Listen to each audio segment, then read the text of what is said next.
Hey, what's up, YouTube? It is Blacktop here.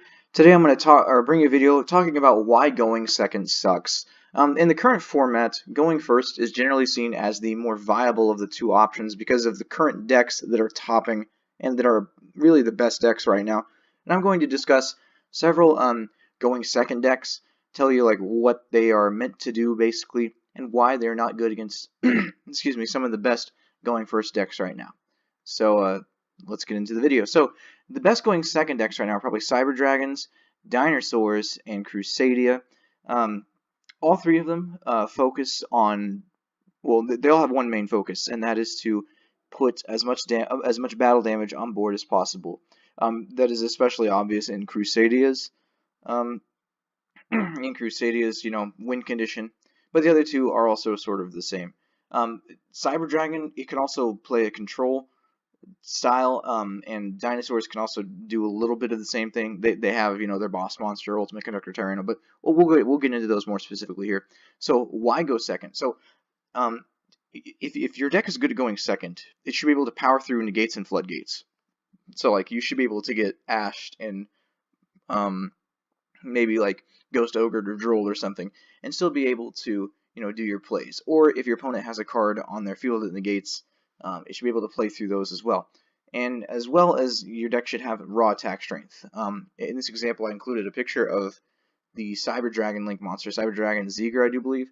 It has an effect that boosts the attack of one of your machine monsters by 2100 attack and defense, which is crazy. It's really good for getting over big monsters, which Cyber Dragons don't really have a problem with putting big monsters on board, but it's there just in case. And it's quite clear, especially from how Cyber Dragon is played now, and as well as how it was played in the past, that it is definitely meant to be a going second, OTK style deck. So the three great going first decks right now, and these are sort of the problems of why going second is not very good right now. We have Goki, Sky Strikers, and True Dracos. I could have included Altergeist here. What are some other good things that are good going first right now? Yeah, I guess as far as meta goes, Gokis and Sky Strikers are probably the best at going first. And Sky Strikers are kind of versatile, and I'll get into that when I talk about them. But anyway, for Goki, so basically what we are seeing with Goki is that it has a spammy main deck. So the main deck is built to get the cards you need in your hand first of all, and then to start spamming those cards to the field. Now, I think the thing that really breaks Gokis are the Link monsters. So first we got to talk about Isolde. Isolde is great. It's great for if you need to search something. It's great for recursion and things like that. And the same thing goes for Firewall Dragon. Firewall, people hate this card. I do too, actually. I wish it would get banned, or at least get an errata with it a hard once per turn or something like that. But Firewall Dragon is great for just putting additional bodies on board and sort of looping in that manner. The Nightmares, additionally, especially a Goblin that grants an additional normal summon. That's crazy. that's actually a crazy thing. It's like a Seraph Knight, but easier, I guess you could say.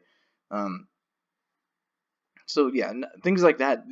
Basically, Gokis have a bunch of extenders that get them their U-Link board. Things along the lines of this, like Vendreads.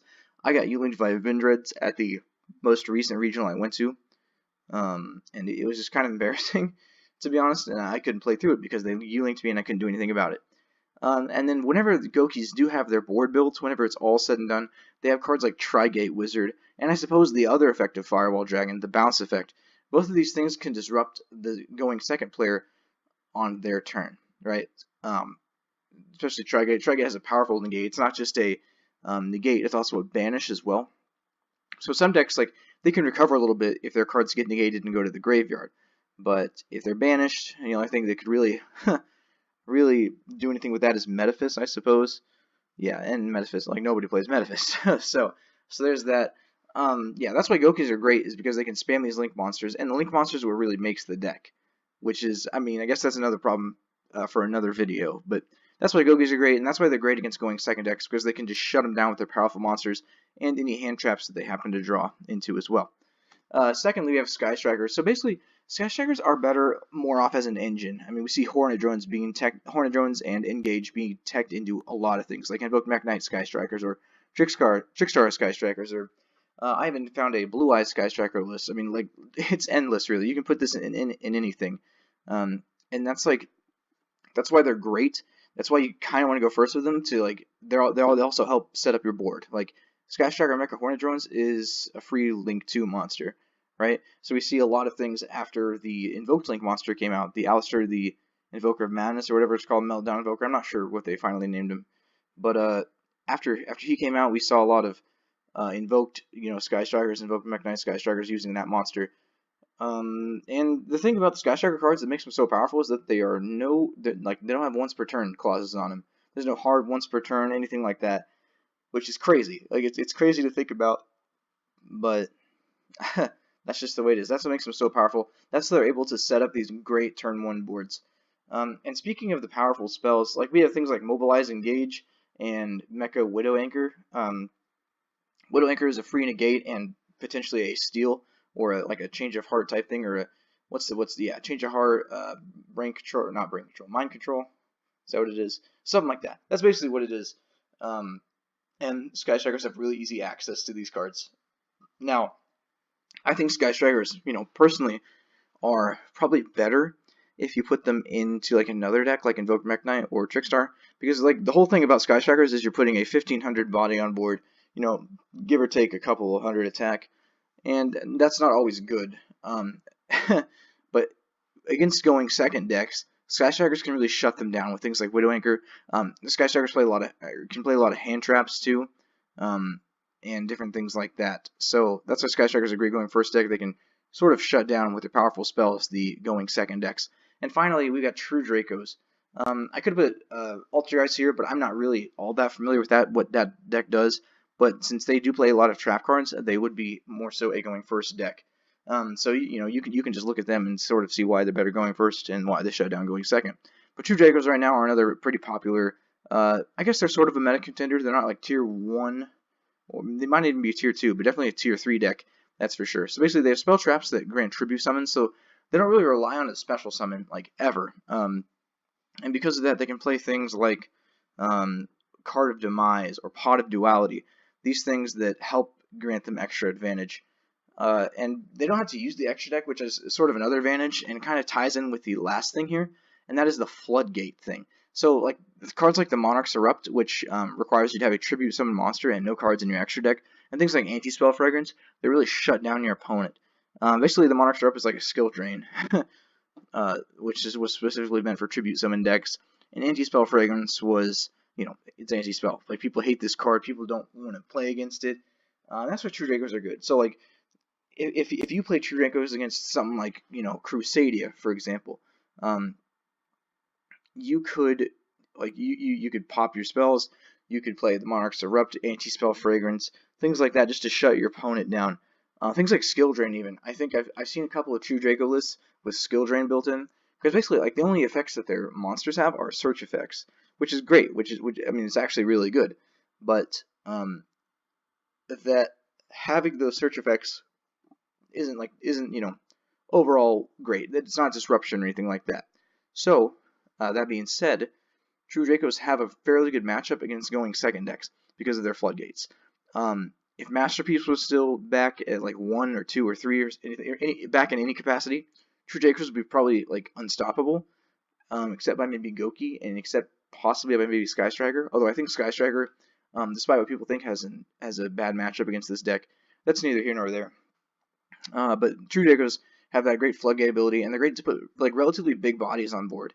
And extra deck, as far as that goes, True Dracos can use it, but they don't have to. And so that's what it makes them a little bit more versatile in that area. That's why they can shut down these going second decks. And speaking of which, why is going first better overall? So we can see in the case of Goki, and really Sky Striker and True Draco as well, and Altergeist, if you're playing those, they have the ability, especially in Goki's case, to set up strong, unbreakable boards. Gokis can U-Link you. Sky Strikers have that sort of like stun / control / protect the towers style of deck. Not really stun, but control / protect the towers. And like, sorry, decks like True Draco can set up powerful floodgates.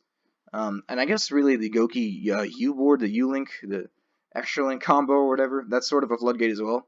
The best deck that you could play against that would be Cyber Dragons, of course, because they have Chimera Tech Mega Fleet Dragon, which gets rid of the opponent's monsters in the extra monster zones. I will say though, Crusadia does actually have a pretty decent matchup against Goki as well, because they play a lot of, or most of the decks have Crusadia play a lot of Kaijus, and that helps get rid of the opponent's link monsters. But all in all, going first and being able to set up an unbreakable board with negates and floodgates is going to be better, like 80 to 90% of the time than, having a bunch of attack and being able to sometimes play through the first turn boards. Now I will say though, Cyber Dragons, I think,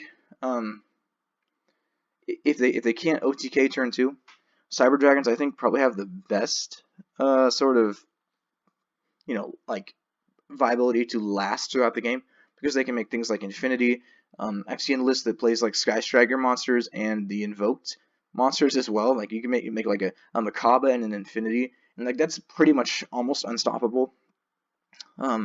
So like I guess that's decent, but most of the time, your Gokis, your Sky Strikers, True Drago, your going first decks are going to win in this format. Now I don't particularly like that, but that's the way it is. Hopefully by the time we get new ban list, whenever that comes around, we'll be able to figure out what's going to be good next format. But for right now, this is how it is. Anyways, thank you guys so much for watching. If you enjoyed the video, please leave a like and a subscribe so I can make more videos. And tell me what you think. Tell me why you think going first is so much better than going second. Tell me if I was right or tell me if I was wrong, please. I would love to know down in the comments. But anyway, that's going to be all for today. Thank you so much for watching, and this is Blacktop signing out.